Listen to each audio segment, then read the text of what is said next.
Situation in Sudan, Darfur, the prosecutor versus Bahar Idriss Abu Garda, ICC 02050209. The confirmation of charges hearing in the case of the prosecutor versus Bahar Idriss Abu Garda started on October 19, 2009 at the International Criminal Court in The Hague. Pre-trial Chamber 1, assigned to this case, consists of 3 judges: Judge Silvia Steiner, Judge Sanji Mmasenono Monageng, and Judge Cuno Tarfusser. Presiding Judge Silvia Steiner opened the proceedings. Abu Garda, a member of the Zagawa tribe of Sudan, is charged with 3 counts of war crimes allegedly committed during an attack carried out on 29 September 2007 against the African Union Mission in Sudan, a peacekeeping mission stationed at the Haskanita military group site in northern Darfur. The prosecutor alleges that during the attack, 12 AMIS soldiers were killed and 8 others severely wounded. The camp was looted and damaged. Pursuant to the rules of evidence and procedure, the court officer read out the charges against Abu Garda.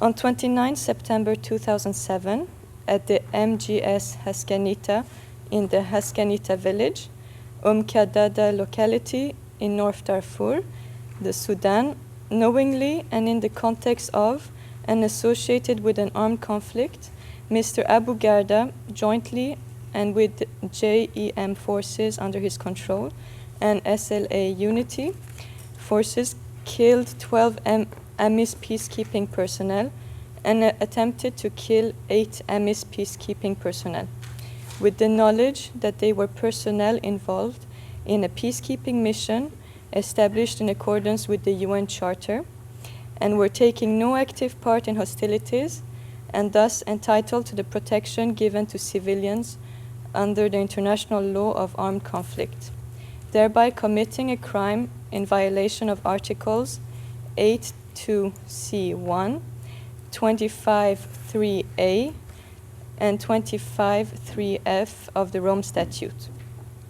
For the Office of the Prosecutor, opening statements were delivered by Fatou Bensouda, the Deputy Prosecutor, and Essa Fall, Senior Trial Attorney. Peacekeepers must be protected by more than just weapons and armor of war. They must be shielded by all the power of international law, including this court. Warring parties around the world must know that international justice will not tolerate impunity for those who violate the protected status of peacekeeping forces. In the course of this hearing, however, Your Honors will hear prosecution evidence of details of what actually happened before, during, and after the attack on the African Union base in Haskanita on 29 September. You would also hear evidence of who the perpetrators were, how they planned the attack, what happened in the camp between the evening of the 29th September and the early hours of 30 September 2007.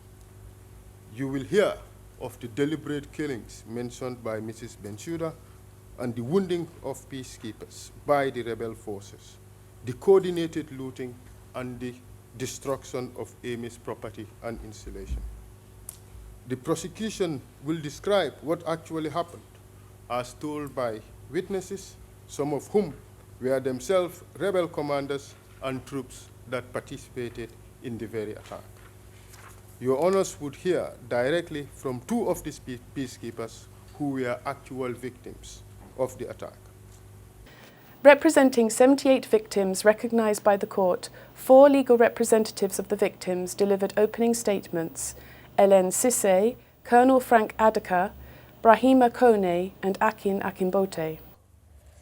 The Senegalese victims that I represent put a lot of hope into international justice, which you represent in this important case at this stage in the confirmation hearing. These victims that I represent are, some of them are members of the African Union peacekeeping mission in Sudan, AMIS, and also Senegalese police, CISPO, as with civil observer status. L'attaque du 29 septembre 2007. The attack on the 29th of September 2007 against the military base of Haskanita is a perfect example of this. At the time that the attack occurred, the client was working for the African Union in a peacekeeping position to save other human lives. And one of the soldiers who I represent, the inheritors of, or descendants of, it is a numerous family of 23 people. He was the only support of these 23 people. And he was very seriously injured. They all lost their goods. These victims have suffered enormous harm, both in moral and material terms, and they call for reparations. And this is why I am here before your court. I would wish to start this brief statement by describing in general terms who the victims I represent are. They comprise 10 dependents of 2 soldiers who were killed during the attack and 11 other members of the Nigerian Armed Forces who were injured during that same attack. Your Honors, the victims who I represent bore the direct consequences of that unfortunate incident. They are all citizens of the Federal Republic of Nigeria who left their country to take part in what was supposed to be a peacekeeping and humanitarian mission in Darfur, Sudan. For dependents of those killed during the attack, they have lost the comfort of husband, father, provider, and breadwinner.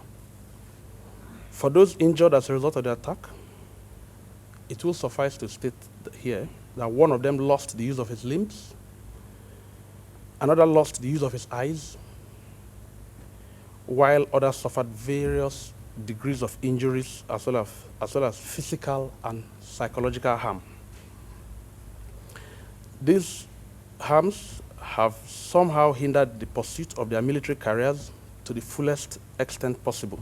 That this case should serve as a deterrence to others, that the world is no longer prepared to tolerate this kind of massacres of peacekeepers.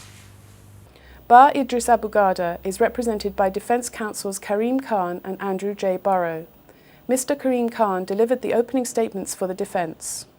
It is our submission that when Your Honours put the magnifying glass to the prosecution case, you will find it does not pass muster.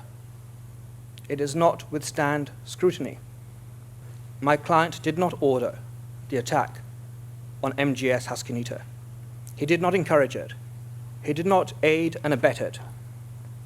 He did not support it. He didn't take part in that attack at all contrary to the submissions put forward by my learned friends sitting opposite. In fact, the opposite is the case. Rather than condoning or encouraging that attack, he went on record and roundly condemned it. Bahar Idriss Abu Garda also addressed the judges. I don't believe that I rightfully belong here or to be here because I done nothing to come here. Actually, I commit nothing, but I came here because I believe in justice and I believe in the rule of law. If my presence here improve in any it helps in any means to improve the situation in my country, Sudan, particularly the situation of my suffering people in Darfur, and encourage others to come and cooperate with the International Criminal Court, or let others, those who are committed real crimes for our nation, our people of Darfur in Sudan, come to this court, that is, I will be satisfied. The confirmation of charges hearing continues with the prosecution's presentation of evidence.